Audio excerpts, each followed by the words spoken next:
السلام علیکم ورحمۃ اللہ وبرکاتہ۔ الحمد للہ الذي هدانا لهذا وما كنا لنهتدي لولا أن هدانا الله وأشهد أن لا إله إلا الله وحده لا شريك له وأشهد أن محمدا عبده ورسوله۔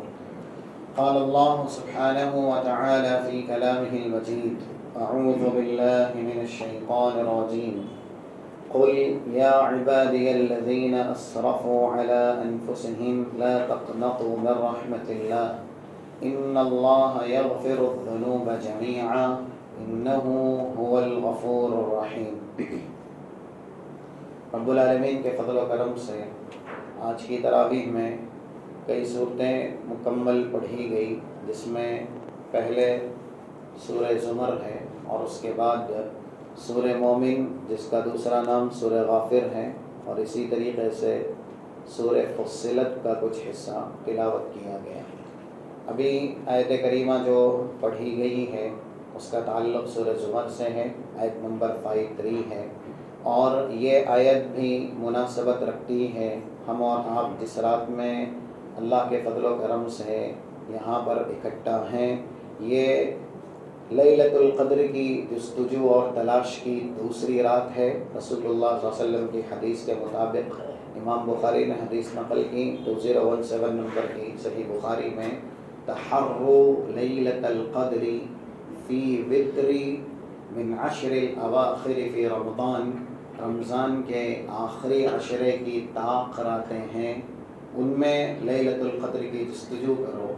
اس اعتبار سے اور اس مناسبت سے آج کی یہ رات ہم اور آپ کی طاق راتوں میں سے دوسری لیلۃ القدر کی جستجو والی رات ہے۔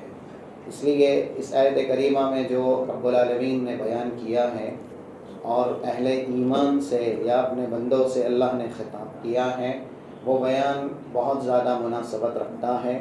سب سے پہلے جہاں سے پارہ شروع ہوتا ہے 24واں، وہاں اس بات کی وضاحت کی گئی ہے کہ جس نے بھی رب العالمین پر بہتان باندھا اور ایسے ہی اللہ کی لائی ہوئی شریعت کو جھٹلایا، تو وہ ایسا ہے گویا کہ اس نے دنیا کے اندر سب سے بڑا جرم کیا، اور ایسے انسان پر رب العالمین دوزخ کو واجب کرے گا۔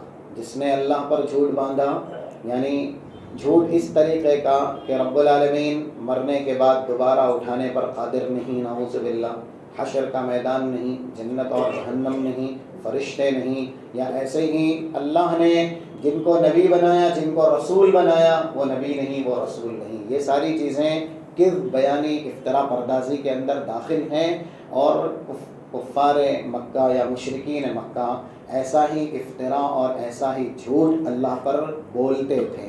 اس کے بعد پھر یہ بھی کہا گیا والذی جاء بالصدق وصدق بہ اولئک هم المتقون۔ کون ہے متقین؟ آج بھی دو آیت ایسی پڑھی گئی جس میں سورہ زمر کی آیت نمبر 60 ہے، اور اسی طریقے سے سورہ فصلت کی غالباً آیت نمبر 16 یا 17 ہے، جس میں یہی بیان ہے کہ رب العالمین اہل تقوی کو ہمیشہ نجات دیتا ہے، جیسا کہ آیت کریمہ میں بیان ہے وَيُنَجِّ اللَّهُ الَّذِينَ اتَّقَوْا بِمَفَازَتِهِمْ، رب العالمین کامیابی سے ہمکنار انہیں کرے گا جو لوگ تقوی شعار ہیں۔ اور دوسری آیت سورہ فصلت میں کہا گیا وَنَجَّيْنَا الَّذِينَ آمَنُوا، ہم نجات دیں گے دنیا میں بھی، میدان محشر میں بھی، قبر میں بھی، سب جگہ ہمارے عذاب سے ان کو بالخصوص بچائیں گے جو ایمان لانے والے ہیں، وَكَانُوا يَتَّقُونَ، اور وہ متقین تھے، تقوی شعار تھے۔ تقوی کی تعریف اس سے پہلے بھی ہم نے سنی، حضرت علی رضی اللہ تعالیٰ عنہ نے جو کی ہے وہ سب سے زیادہ معتبر تعریف ہے، اور اس تعریف میں ساری چیزیں شامل ہیں۔ یہ چیزیں اگر ہم اور آپ اپنی زندگی کے اندر نافذ کرتے ہیں تو پھر تقوی ہماری زندگی میں رہتا ہے۔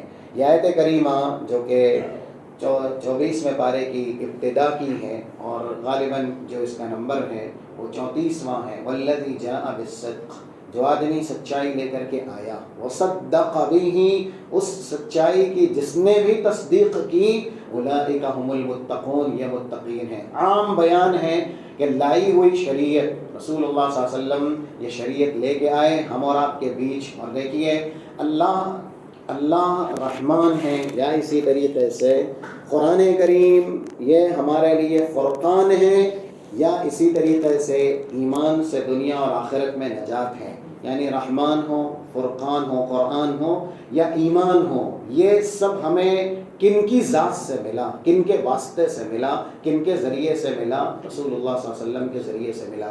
حدیث میں اس بات کی وضاحت بھی، آپ نے صحابہ کو کہا بھی کہ میں جب تمہارے بیچ اسلام لے کے آیا تب تم ہدایت یافتہ ہوئے، اور اسلام لانے سے پہلے جب میں نبی نہیں بنایا گیا تھا تم گمراہ تھے. اللہ نے میرے ذریعے تمہیں راہیاب کیا. تم متفرق تھے، تم بٹے ہوئے تھے، اختلاف کے شکار تھے. میرے ذریعے اللہ نے تم کو متحد بنایا. یہ سارے باتیں رسول اللہ صلی اللہ علیہ وسلم نے صحابہ کے بیچ بیان کی ہیں. تو جو شخص رسول کی لائی ہوئی شریعت کی تصدیق کرے گا، اولئک هم المتقون، وہی ہے متقی. حضرت علی نے اس کو کہا تقوی نام ہے الخوف من الجلیل. یہ پہلا جملہ رب العالمین کا ڈر اور اس کا خوف اختیار کرنا. اب یہ انسان ڈرتا ہے یا نہیں ڈرتا، اس کا ثبوت بھی چاہیے. اسی لیے یہ دوسرا جملہ تقوی کی تعریف کا، والعمل بالتنزیل، جو اترتا ہے آسمان سے، قرآن کی شکل میں ہو یا بیان قرآن کی شکل میں ہو، ان کے مطابق عمل کرنا. والعمل بالتنزیل، رسول اللہ جو شریعت لے کے آئے، جو قانون لے کے آئے، قانون الہی اسلام، اس کے مطابق انسان کا عمل کرنا. اور ایسے ہی تیسرا جو تقوی کی تعریف کا جملہ ہے، والقناعۃ بالقلیل، انسان کو دنیا میں بقدر ضرورت اللہ کی طرف سے مل جائے، اس کے اوپر وہ قناعت کرے، شکوہ شکایت نہ کرے. یا پھر ایسے ہی جن کو دنیا میں تونگری دی گئی ہے، مالداری سرمایہ داری دی گئی ہے، اور وہ اگر اہل کفر ہیں، اہل فسق ہیں، قرآن اور حدیث سے دور ہیں، تو کبھی بھی اپنا رہنما رہبر ان کو نہ بنائے، ان سے دور رہے. بقدر ضرورت اگر انسان کو دنیا دی گئی، اس کے اوپر قناعت کرنی چاہیے. رسول اللہ صلی اللہ علیہ وسلم نے ایک ضابطہ بھی یہی بیان کیا، جیسا کہ 2305 نمبر کی حدیث جامع ترمذی کی، وَارْضَى بِمَا قَسَّمَ اللَّهُ تکن اغنى الناس، اگر سب سے بڑے مالدار بننا چاہتے ہو تو پھر اللہ نے جو تمہاری تقدیر میں رزق دیا ہے، تمہارے پاس جو بھی اللہ کا انعام ہے، اس پر راضی رہو. دوسروں کی طرف مت دیکھو، ان کے پاس اتنا ہے، ان کے پاس اتنا ہے. کیونکہ اگر انسان دوسروں کی طرف دیکھے گا کثرت کے لیے، وفرت کے لیے، تو پھر اللہ کی دی گئی کسی نہ کسی نعمت کی وہ ناشکری کرے گا. ہم اور آپ کو اتنا اللہ نے دیا ہے، اللہ نہ کرے ہم میں سے کسی کے ساتھ اس طرح کی کبھی بھی کوئی حالت پیدا ہو. ایک انسان اگر بیمار پڑتا ہے، یا ایسے ہی اس کے اعضاء جسمانی جو اندرونی ہیں، مثلا ہارٹ ہے، یا اسی طریقے سے اور دوسرے اعضاء ہیں، اگر ان کا علاج کیا جائے تو کتنے گھرانے بک جاتے ہیں، انسان کی زندگی کی پوری کمائی چلی جاتی ہے. لیکن ایک ہارٹ یا ایک دل یا اندر کے جو اعضاء ہیں جس سے انسان کی زندگی ہوتی ہے یا اسی پر ہی زندگی کا انحصار ہے، اس کا علاج صحیح سے نہیں ہو پاتا. یہ سانس جو ہم اور آپ لیتے ہیں، یہ اگر وینٹیلیٹر پر لینا پڑے اور اس کا کرایہ بھرنا پڑے تو پتہ چلتا ہے کہ ایک ایک سانس دنیا میں کتنی مہنگی ہے اور اس کی قیمت کتنی چکانی پڑتی ہے. تو انسان کو سر تا پیر جو اللہ نے وجود دیا ہے، صحت تندرستی دی ہے، یہ آنکھ، یہ کان، یہ ہاتھ، یہ پیر، یہ جو اعضاء سلامت ہیں، یہ ہمارے لیے اللہ کا بڑا انعام ہے. پھر ایک انسان کیسے زبان سے یہ کہے کہ اللہ نے نہیں دیا، میرے پاس کچھ نہیں ہے، اور زبان سے وہ شکوہ شکایت کرے؟ اس کے پاس وہ نعمت ہے کہ ان نعمتوں کا دنیا کی بڑی سی بڑی قیمت متبادل نہیں بن سکتی. کیا اگر ہم اور آپ سے کہا جائے کہ دنیا کا ایک بڑا سرمایہ ہمیں کوئی دے، ہم بدلے میں آنکھ دیں گے؟ ہم سے کہا جائے دنیا کا بڑا سرمایہ دے، ہم بدلے میں اپنا ہاتھ دیں گے؟ دنیا کا بڑا سرمایہ دیا جائے، بدلے میں اپنا پیر، کیا ہم دیں گے؟ اپنا ہارٹ، دل، اسے دیں گے؟ نہیں. یہ ساری وہ نعمتیں ہیں جو اللہ کی طرف سے انسان کو دی گئی ہیں، اور ان نعمتوں کی کوئی قیمت نہیں ہے، یہ انمول ہے. اسی لیے ہمیشہ انسان کو جو بھی اللہ کی طرف سے دیا گیا ہے قناعت کرتے ہوئے شکر گزاری کرنی چاہیے. یہ نہیں کہنا چاہیے کہ میرے پاس نہیں ہے یا پھر مجھے اللہ نے اتنا نہیں دیا جتنا اسے دیا ہے. یہ سب ناشکری کے کلمات ہیں. تو تقوی کی تعریف میں تیسرا جملہ ہے والقناعۃ بالقلیل. انسان کے پاس جو بھی ہے دنیا میں اس کے اوپر وہ قناعت کرے, اسے وہ اپنے لیے کافی سمجھے کہ یہ اللہ کی طرف سے مجھے ملا ہے اور یہ میرے لیے انف ہے, اور اس پر اللہ کی شکر گزاری کرے, عبادت کرے, زبان سے, دل سے, اعضاء جسمانی سے جو بھی شکریہ کہنا چاہیے اس طرح کا شکر وہ ادا کریں. چوتھا جملہ اور یہ اخیر والاستعداد لیوم الرحیل. ایک انسان آخرت کی تیاری کرے, دنیا میں رہتے ہوئے ایسے ہی رہے جیسے وہ آخرت کا مسافر ہے, زمین کے اوپر رہتے ہوئے زمین میں جانے کی, یا پھر موت سے پہلے, موت کے بعد جو پیش آنے والے معاملات ہیں ان کی تیاری کرتا رہے. اگر یہ چار صفتیں جس کے اندر موجود ہیں, قرآن ہم بار بار پڑھتے ہیں, نام جہاں پر جنت کا آتا ہے آگے پیچھے کہیں نہ کہیں اللہ تقوی یا متقین کا ذکر کرتا ہے. آپ قرآن پڑھتے جائیے, جگہ جگہ آپ کو جہاں جنتی انعامات کا بیان ملے گا وہاں یہ ضرور ملے گا کہ یہ انعامات کس کے لیے ہیں, یا جنت پوری پوری کس کے لیے ہے. کتنی آیات ہیں سورہ محمد کی آیت نمبر 15, مثل الجنت التی وعد المتقون. اس جنت کی مثال جس کا وعدہ کیا گیا ہے کس سے بھائی؟ متقین سے. ہم نے یہ آیت سنی 133 نمبر کی سورہ ال عمران کی, دوڑو اس جنت کی طرف جس کی چوڑائی آسمانوں زمینوں کے برابر ہے. لیکن یہ تیار کس کے لیے کی گئی؟ اعدت للمتقین. جگہ جگہ جہاں جہاں قرآن میں جنت, جنتی انعامات کا تذکرہ ہے وہاں یہ صفت موجود ہے کہ جو متقین ہوں گے. 63 نمبر کی آیت ہے سورہ مریم کی, تلک الجنت التی نورث من عبادنا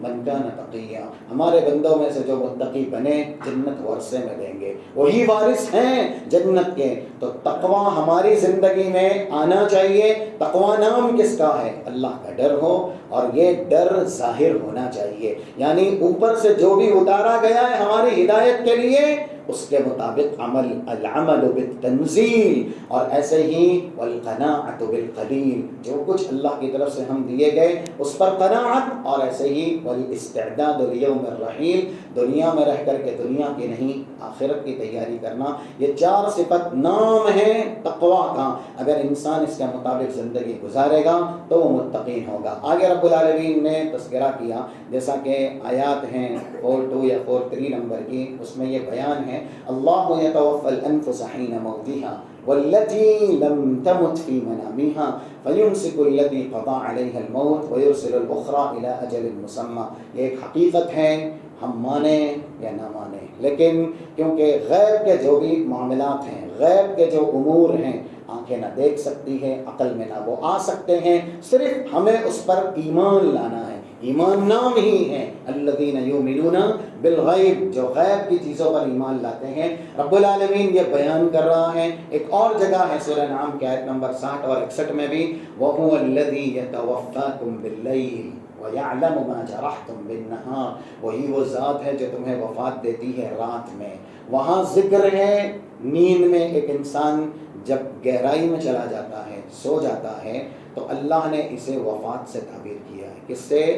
وفات, یعنی یہ انسان کی موت ہی ہے. اسی کا تذکرہ یہاں پر موجود ہے 42 نمبر کی آیت میں, جو کہ سورہ زمر کی ہے, کہ اللہ وفات دیتا ہے. اللہ یتوفی الانفس حین موتها والتی لم تمت فی منامها.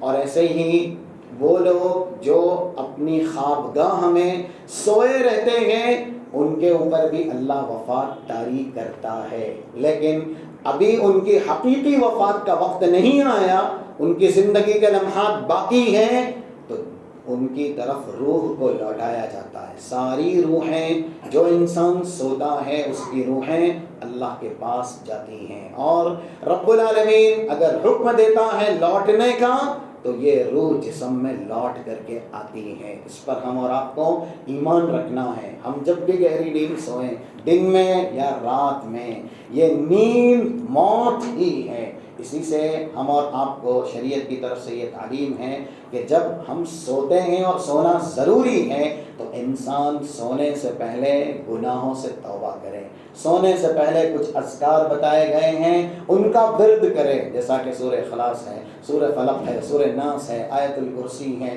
اور دوسرے اذکار ہیں جو سونے سے پہلے مشروع ہیں۔ 247 نمبر صحیح بخاری کتاب الوضو کی حدیث ہے، اللہم اسلمت نفسی الیک ووجہت وجہی الیک وفوضت امری الیک والجأت ظہری الیک رغبۃ ورہبۃ الیک لا ملجا ولا منجا منک الا الیک آمنت بکتابک الذی انزل وبنبیک الذی ارسل۔ رسول اللہ نے یہ دعا سکھائی، اس میں ایمان کا بھی بیان ہے، اس میں رب العالمین کی جو صفات ہے اس کے اوپر ایمان ہے، اور ایک انسان پوری طرح اوپر سے نیچے تک پورا جسمانی اعتبار سے رب العالمین کے سپرد ہو رہا ہے کہ اللہ میں اپنے پورے وجود کو تیرے سپرد کرتا ہوں۔ تو یہ اذکار ہیں جو سونے سے پہلے پڑھنے چاہیے۔ رسول اللہ نے کہا اگر انسان نے یہ ذکر کر لیا اور سویا اور اسی حالت میں اس کی وفات ہوئی جنت میں جائے گا۔ یہ صحیح بخاری کے الفاظ ہیں۔ تو جب انسان کی نیند عین موت ہے، وہ جب سوتا ہے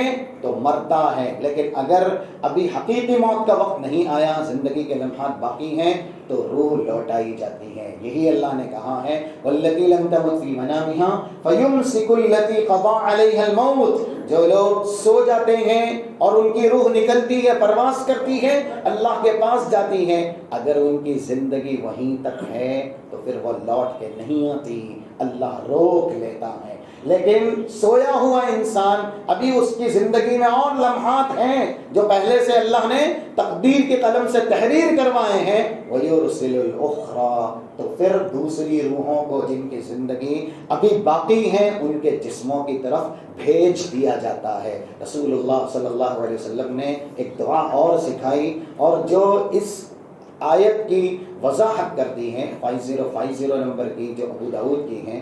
اللہ کے نبی نے کسی صحابی سے کہا سونے سے پہلے یہ دعا پڑھنا، بسمک ربی وضعت جنبی وبک ارفع، اللہ تیرا نام لے کے میں اپنے پہلو کو بستر پہ رکھتا ہوں اور تیرے نام سے ہی اٹھوں گا بھی۔ اور اس کے بعد ایک دعا ہے جو اسی حدیث کے اندر سکھائی گئی کہ اللہ ان امسکت نفسی فرحمہا، اگر سونے کی حالت میں میری روح تیرے پاس گئی اور تو نے اسے قید کر لیا، روک لیا، یہ رسول اللہ کہہ رہے ہیں ان امسکت نفسی، اگر میری روح سونے کی حالت میں تیرے پاس ہے اور تو نے اسے روک لیا ہے، یعنی مجھے وفات دے دی ہے، فرحمہا، تو میرے نفس پہ رحم کرنا، وَإِنْ أَرْسَلْتَهَا، لیکن اگر یہ روح واپس آئی ہے تیرے حکم سے جسم کے اندر تو بھی ایک التجا ہے، فَاحْفَظْهَا بِمَا تَحْفَظُ بِهِ عِبَادَكَ الصَّالِحِينَ، پھر اس جسم کی ویسے ہی حفاظت کرنا جیسے پچھلے تو نے اپنے نیک بندوں کی حفاظتیں کی ہیں۔ یہ رسول اللہ نے خود بھی پڑھی ہے، صحابی کو بھی کہا کہ جب بستر پہ جاؤ تو یہ دعا پڑھو۔ اس میں یہی پورا بیان ہے جو آیت کریمہ کے اندر موجود ہے کہ روحیں جاتی ہیں، جب انسان سو جاتا ہے جسم سے نکلتی ہیں، تو جب بھی ہم سوئیں، اسی لیے وہ ساری دعائیں ہیں، اس کا تذکرہ اس سے پہلے بھی آپ کے سامنے کیا جا چکا ہے، جیسا کہ 6323 نمبر کی حدیث ہے صحیح بخاری کی، انسان سونے سے پہلے دعا کیا پڑھتا ہے؟ اللہم بسمک اموت و احیا، اللہ تیرے نام سے مرتا ہوں اور ایسے ہی تیرے نام سے ہی زندہ رہوں گا، یا ایسے ہی زندہ ہوں گا۔ اب یہاں سونا اور اٹھنا ہم اور آپ ہماری زبان میں بولتے ہیں، لیکن دعا میں سونے کا لفظ نہیں ہے۔ یہ نہیں کہا گیا اللہم بسمک انام وبک ارفع، اللہ میں تیرے نام سے سو رہا ہوں اور تیرے نام سے اٹھوں گا، نہیں، اللہم بسمک اموت۔ یہ الفاظ اگر ذہنوں میں رہیں گے تو انسان جب بھی سوئے گا تب یہی سوچے گا، ہو سکتا ہے کہ میرے لیے وہ فیصلے ہو جائیں جو دوسروں کے لیے ہوتے ہیں، یعنی جن کی یہ عارضی نیند اگر ان کی تقدیر میں لکھی گئی ہے کہ ہمیشہ کی نیند بنا دینی ہے تو اللہ بنا دیتا ہے۔ اب کس کی عارضی نیند کب ہمیشہ کی نیند بنے گی، یہ فیصلہ تو اللہ نے کیا ہے، اللہ ہی جانتا ہے، ہم اور آپ نہیں جانتے۔ لیکن انسان کی جو عارضی نیند ہے، ہمیشہ کی نیند روزانہ انسانوں میں رب العالمین بناتا ہے۔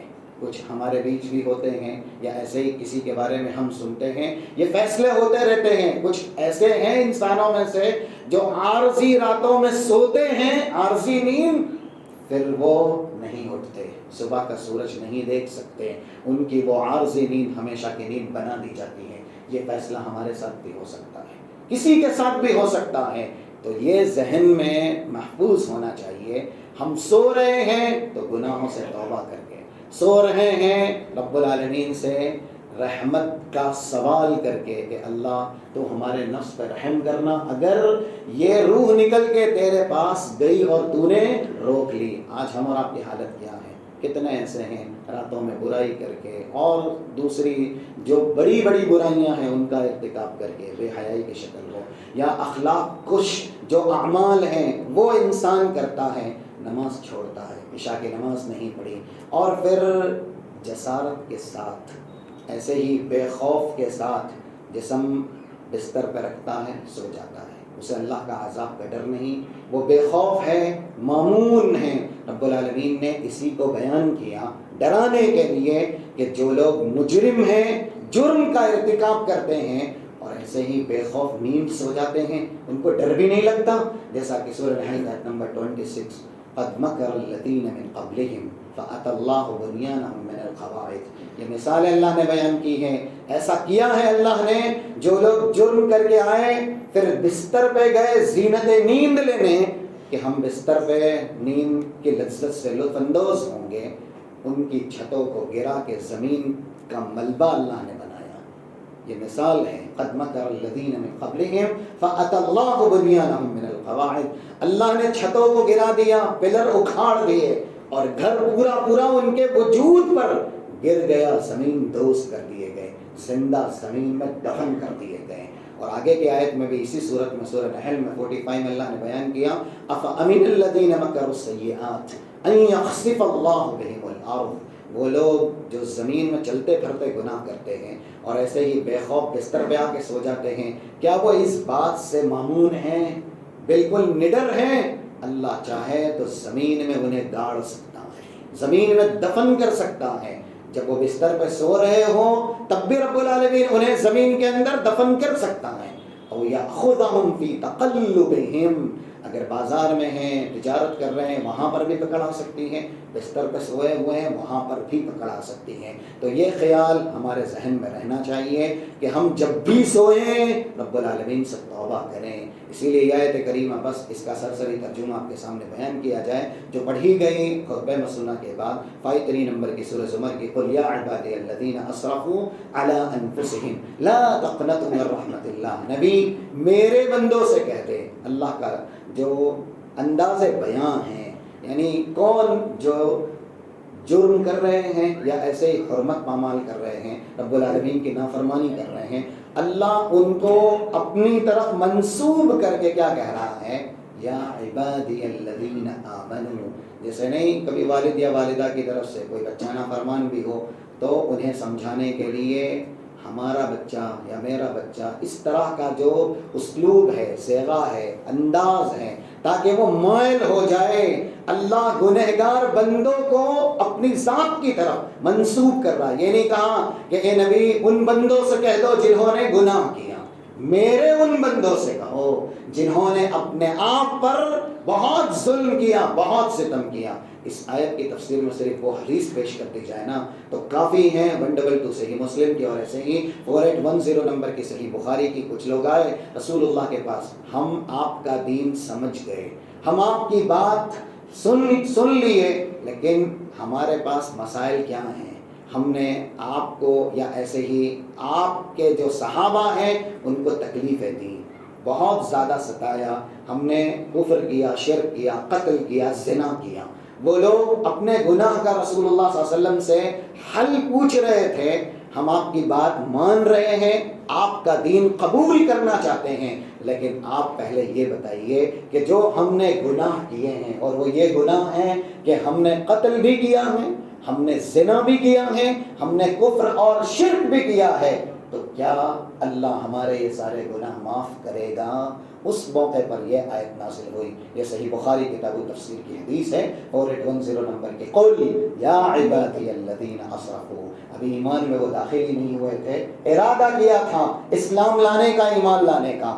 ایسے گنہگار بندوں کو اللہ کہہ رہا ہے میرے بندے، ان سے کہو اسلام لے آؤ، ان سے کہو ایمان والے بن جاؤ. اگرچہ اپنے آپ پہ بہت ستم کیا، بہت ظلم کیا، معافی مانگو. اللہ معاف کرنے کے لیے اور ایسے ہی معافی دینے کے لیے ہے. ایک حدیث آتی ہے 2577 نمبر کی حدیث قدسی صحیح مسلم میں، جس میں اللہ کہتا ہے کچھ احسانات گنا کر کے، کھلایا میں نے، کپڑا میں نے پہنایا، یا نعمتوں سے ہمکنار میں نے کیا. وہیں پر اللہ کہتا ہے یا عبادی انکم تخطئون باللیل والنہار. تم راتوں دن میری حرمت کی پامالی کرتے ہو، گناہ کرتے ہو، اور میں ہوں، میں اعلان کر رہا ہوں وَأَنَا أَغْفِرُ الذُّنُوبَ جَمِيعًا. میں تمہارے گناہوں کو معاف کرتے رہتا ہوں. تمہارا کام ہے نافرمانی کرنا، اور نافرمانی کرنے کے بعد جب تم میرے سامنے روتے ہو، گریہ زاری کرتے ہو، گناہ کی معافی کا سوال کرتے ہو، وَأَنَا أَغْفِرُ الذُّنُوبَ جَمِيعًا، میں گناہوں کو معاف کرتا ہوں. ابلیس نے کچھ چیلنج کیے تھے. کل جو آیات پڑھی گئی نا سورہ صاد کی 8182 اور اس کے بعد کی ایک جملہ ہے 82 نمبر کی آیت کا، اللہ کے سامنے ابلیس نے کہا قال فبعزتک لأغوینہم اجمعین. اللہ تیری عزت کی قسم جتنے بھی بندے ہیں ان سب کو گمراہ کروں گا. حدیث میں آتا ہے، حدیث قدسی ہے مسند احمد کی 11237 نمبر کی، جس میں اللہ نے کہا عزتی و جلالی. جب ابلیس نے اللہ کی عزت کی قسم کھائی اور یہ کہا لا ابرح اغوی بنی آدم ما دامت ارواحهم فی اجسادہم، بنی آدم کے جسموں میں جب تک روحیں ہیں، یعنی وہ زندہ ہیں، میں انہیں دین سے پھراتا رہوں گا، گمراہ کرتا رہوں گا. تو اللہ نے بھی کہا وعزتی و جلالی، مجھے میری عزت میرے جلال کی قسم لا ازال اغفر لهم ما استغفرونی. اے ابلیس میرے جن بندوں کو تو میری راہ سے گمراہ کرے گا، میرے دین سے بہکائے گا، اگر وہ بندے پلٹیں گے، میری طرف آئیں گے اور گناہ کی معافی مانگیں گے، تو میں بھی میری عزت اور میرے جلال کی قسم کھا کے کہتا ہوں ایسے بندوں کو میں معافی دیتا رہوں گا. یہ رات اور اس طرح کی جو بھی راتیں اور آئیں گی تقاضا کرتی ہیں کہ ہم اللہ کے اس فرمان کو ذہن کے زاویے میں محفوظ کر کے گناہوں کی معافی کا سوال کریں. یہی پیغام کلام مجید میں اللہ نے دیا، رسول اللہ کو اعلان کرنے کے لیے کہا قل یا عبادی الذین اسرفوا علی انفسہم، جنہوں نے اپنے آپ پہ بے تحاشا ظلم کیا.